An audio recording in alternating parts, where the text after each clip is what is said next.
2027 ഏകദിന ലോകകപ്പിൽ Indian senior താരങ്ങളായ വിരാട് കോഹ്ലിയും രോഹിത് ശർമ്മയും ടീമിലുണ്ടാകുവാൻ സാധ്യതയില്ലെന്ന് ഇതിഹാസ താരമായ സുനിൽ ഗവാസ്കർ ഇന്ത്യ ടുഡേയോട് സംസാരിക്കവെയാണ് ഗവാസ്കറുടെ പ്രതികരണം. കോഹ്ലിയുടെയും രോഹിത്തിന്റെയും സംഭാവനകളെ മാനിക്കുന്നുവെന്നും എന്നാൽ പ്രായവും കായികക്ഷമതയും രണ്ടുപേർക്കും വെല്ലുവിളിയാണെന്നും ഗവാസ്കർ വ്യക്തമാക്കി. ഈ ഫോർമാറ്റിൽ വലിയ പ്രകടനങ്ങൾ കാഴ്ചവെച്ചവരാണ് രണ്ടുപേരും. എങ്കിലും സെലക്ഷൻ കമ്മിറ്റി ടീം തെരഞ്ഞെടുക്കുക 2027 ലോകകപ്പിനെ മുൻപിൽ കണ്ടുകൊണ്ടായിരിക്കും. ഇവർക്ക് ഇപ്പോഴത്തെ പ്രകടനം 2027 കാഴ്ചവെക്കാനാകുമോ എന്ന് ചിന്തിക്കുന്നവരും കാണും. രോഹിത്തും കോഹ്ലിയും അടുത്തിടെ ടെസ്റ്റ് ക്രിക്കറ്റിൽ നിന്നും വിരമിച്ചു.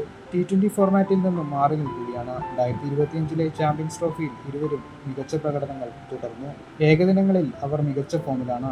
എങ്കിലും 2027 യാത്ര അവർക്ക് കഠിനമായിരിക്കുമെന്ന് തോന്നുന്നു. എനിക്ക് അവർ 2027 ലോകകപ്പിൽ കളിക്കുമെന്ന് തോന്നുന്നില്ല. എന്നാൽ ആർക്കറിയാം, അടുത്ത 1-2 വർഷത്തിനുള്ളിൽ അവർ മികച്ച ഫോമിൽ കളിക്കുകയും തുടർച്ചയായി സെഞ്ചുറികൾ നേടുകയും ചെയ്താൽ ദൈവത്തിന് പോലും അവരെ ഒഴിവാക്കുവാൻ കഴിയില്ല, ഗവാസ്കർ കൂട്ടിച്ചേർത്തു.